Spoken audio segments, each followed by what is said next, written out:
Welcome back to College Football Addiction. We've got Blake Ruffino, AYS, Are You Serious? And the Ruffino and Joe Show. Video presented by BetUS. We'll give them some love later. But, man, LSU absolutely on fire, delivering Christmas presents all over the place in the portal. Blake, how you doing, bud? Doing good, man, and congratulations is in order to you. I saw that you guys went over 18,000 subs. What a dude. You're a dude, man. Congrats. That's awesome, man. No, I mean, I appreciate it. It's a lot of fun when you're when your team is terrible, which you certainly don't hide from the football behind us. But when your team is terrible, it is nice to have like another outlet to just talk about actual good football and stuff like that. So I tell that to Joe all the time. I'm like, dude, like this is more fun because I get to just talk football. And then, when you cover a specific team, it's so tough, TJ, because you're in the weeds of every single right. thing, but then you're having to monitor every. That's why people are like, well, Blake, why don't you go to the games? I'm like, brother, you do realize that we break down like 12 other games throughout the week. Like Right. I can't do that. And so I think people are starting to catch on. But as you mentioned, I think it's been really nice to have a December where, Brian Kelly made a promise, TJ, and he's living up to that promise to where the way that he sees it, and they're destroying the transfer portal. And for what it's worth, if there is a place that's absolutely destroyed it with transfers in any sport, it has been LSU. I think the model has been pretty coveted when it talks about high-profile recruitments in the portal and some of these guys hitting. Can football do it? I mean, Jaden Daniels says hi. So, I mean, those are the things that I think that Even you before look at. him. Yeah.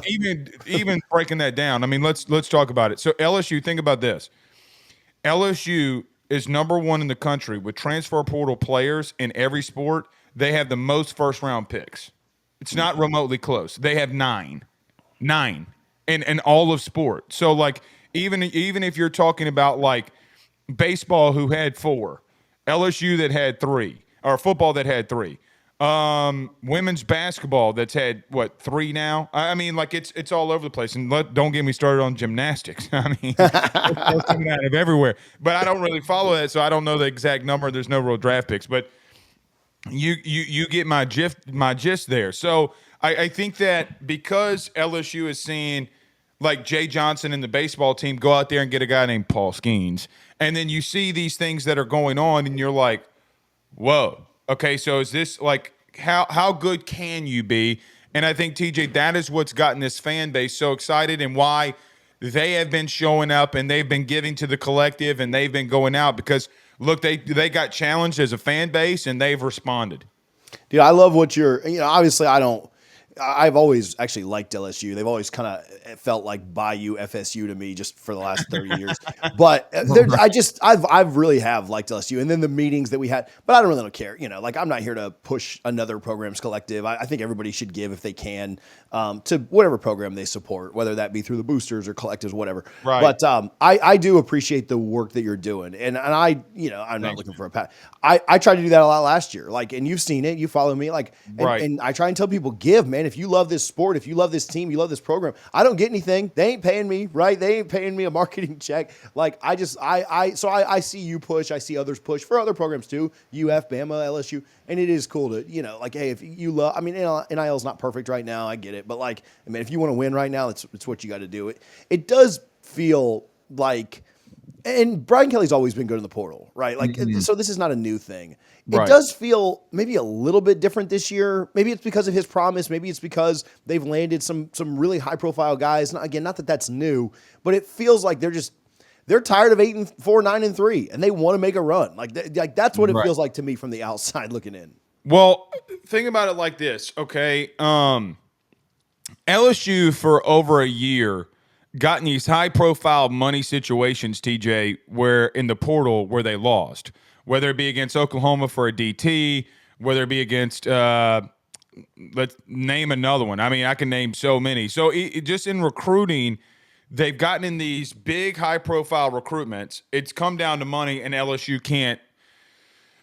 I don't want to say they can't pull the trigger, but they didn't pull the trigger. So you got all this excitement. You need the talent. TJ, LSU needs dudes. Okay, like you saw that defense 2 years ago. right? I mean, against Florida State, they need dudes. I'll get right back to chatting with Blake, but if you're betting on any of the playoff action or any of the bowls that are happening this week, maybe some NBA Christmas Day games, maybe some NFL Christmas Day games, make sure that you are betting with BetUS. Use our code YouTube150. That's YouTube150 for 150% bonus on your first deposit, 125% on your next two. All of that up to $2,000. We appreciate BetUS for their support. Make sure that you're betting with them today. So the thing is here is because everybody thought that LSU, as an example, oh, well, man, they can't compete in today's new world. And I'm like, so for me getting involved with the collective and the NIL and stuff like that, I'm like, that's not true. Like, that's not remote. Like, what? I see LSU baseball spending more money than anybody, and I know the money that they're spending. What? I know what their third baseman, their center fielder, their new right fielder, and their left fielder is going to make this year. And I'm like, hold on now. This is college baseball, where the return on investment is not the same as football. Like, what? So, TJ, here was a couple of things. I am fortunate enough to have family members that love football as much as I do and are in college football, right? Like they're big, high profile positions at P4 schools. And I would ask them, like they'd come down for Christmas or we would talk during Easter or holidays, and I'd say, like, what are y'all doing? Like, what are y'all doing to have this much success? And I'd pick their brain. You can ask them. I'd pick their brain. Well, we do this, and this for the collective. Every one of them had the same answer. So as soon as like Easter of last year or this year, I would come out, TJ, and say, listen, I'm not going to get paid, but if you want to reset your program, you got to go out there and do it. Now, that doesn't change the high school recruiting stuff, TJ, that they're doing, because you better recruit through high school and develop or you're in serious trouble. But you got to go out there and get some guys that can play here. Like Delane, you need Braylon Moore. You need some of these big position needs so that you can be better. And so those are the things that I'm like, look, man, I told the people I'm not getting paid from this, but I will contribute. Like I'm not going to put my money, I'm going to put my money where my mouth is.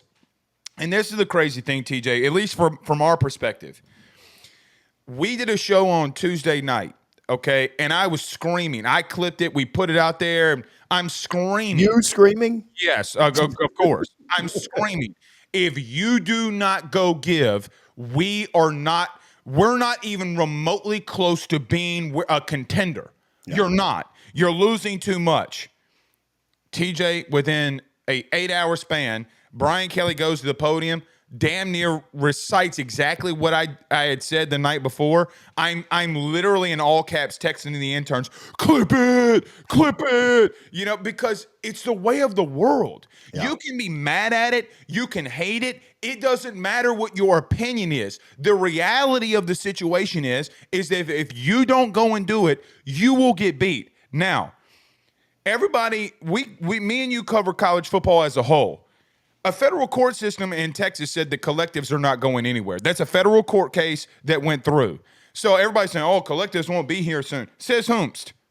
Says whomst. Because a federal court system just confirmed, and then when Charlie Baker went to the Senate Hearing Committee this past week, because we have to or at least I think I have to monitor this stuff, they go in there and say that, what do you mean that we're going to shut down collectives? We're not shutting down collectives. By the way, that's Ted Cruz. Of course he is, because he's in Texas and they're paying everybody. Look at Texas Tech. So that's the point that I'm trying to make here of this isn't going anywhere. Recruiting doesn't go anywhere.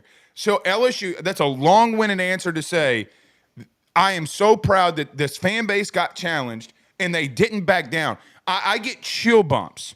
Like they were put in a situation where, hey man, we're not going to be anywhere if you don't help us here.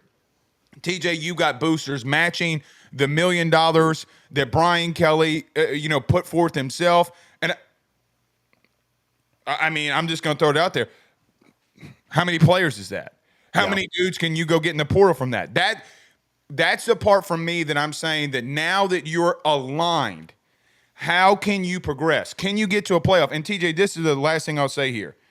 LSU would have been in that conversation, we've talked about these three playoff teams in the SEC that they're the three out: Alabama, Ole Miss, and South Carolina. LSU beat Ole Miss in South Carolina. So I tell LSU fans, like, look, if you don't lose to Florida, if Jack Pyburn, who you got from them, doesn't go completely off on you, you're in the conversation of, should we have been in the playoff over SMU? Like, you mean to tell me that you think that SMU can beat LSU right now? Good luck. Because I'll go to war with you on that. Good luck. We're going to go to war on that in our next video. So if you're not subscribed, make sure you are so you can hear me and Blake fight about it. But, all right, let's talk some guys real quick before we get out of here. And if you want to give me one or two, there's so many guys that, one or two is maybe hard. But give me your two most impactful pickups in the portal. I know that's tough with how many they've taken, how good of players they've taken. But give me your top two. I have a tie at two because of position need. But number one, it's got to be Braylon Moore out of Virginia Tech. The center, TJ, they had a really bad season at center. They needed to go get somebody with experience and who can play and who was an actual center. They had a lot of problems in protection, and not necessarily protection as reference to LSU was one of the best teams in the country at protecting the quarterback, but protection calls. And I think when you get a guy like Braylon Moore at center, the price tag, the experience, you can't weigh on that. I think number two, it's got to be his old teammate, Braylon Moore's teammate, and Mansour Delane, because he can play safety. LSU massively needs safeties. More than they need gumbo during Christmas season, they need safeties. He gives you the versatility to be at the boundary corner or play safety. But those two positions were very big needs, and you got good players there. And I'm sure we'll talk about this, but I think the third position or tied right there has got to be the Patrick Payton, which you know him better than most, because of the need that LSU had at that specific position. And because of those three big things that LSU needed, I think that you can boom, boom, boom, wherever you want to line them up. Those three have got to be the biggest because those have been the biggest needs so far that LSU has gotten. The Patrick Payton one to me is interesting. To me, and I texted you this privately, like I'm not a hater that like, oh, I hope he goes somewhere else and fail. Like, I hope he does figure it out. I mean, he was a relatively good kid, like didn't get into trouble. It wasn't like an issue or anything like that. Right. To me, he is the highest. He has the highest potential, but he also has the lowest floor. Like he has the widest range of possibilities in coming in. He could get beat out by a start for a spot. He could legitimately, and I know Pyburn's going to be in the mix and they've got other guys. He could legitimately not be starting the second half of the year, or he could legitimately be all SEC, like on one of the first three teams, right? Like that's to me the range that you've got with Peyton. And so it depends on his motor. It depends on how much he wants it. It depends on his coaching. It depends on the scheme. Like there's a lot of things that go into it, but that one is probably a pickup that you could look back and say, well, saw that coming, or holy crap, what did he just do? Because his talent is there. It's absolutely there. And his motor in year one was there. I don't think I'll say this, and not to dish on Florida State staff too much, but 60% of them are gone right now. So whatever, they're probably just watching this on a Monday morning like we are. His coach he needs a little bit better coaching than he got this year. And I'm not trying to dish on people too hard or crap on Florida State. He needs a little bit better refinement. He dropped back into coverage way too much unprompted. Oh, he ain't going to do that here. I don't know why. Now, when Jared Verse and people say too much, oh, he benefited from those guys. I mean, he did. Who wouldn't, right? Like I could have played defensive end with those guys playing, but he could get away with that. And he had so many deflected passes in 2023 because you could get away with three guys rushing. You had 2 first rounders on, Fisk went second round, but could have been a first rounder the way he's playing right now in the NFL. Right. You could get away with that some. And he did it this year, and you're like, man, we need somebody to rush the pass. We need you. So anyway, that's one that I feel like is not a risk per se, but like highest ceiling, lowest floor, wide range of outcomes there with him. And it'll be interesting to see what he does. I mean, he's got the talent. Can he put it together? Is well, my question. And from an LSU fan's perspective, they literally just lived this with Braden Swinson, who was top 3 in the SEC in sacks. And Joe DeLeon, as much as I don't want to give him credit about stuff, sometimes he's right.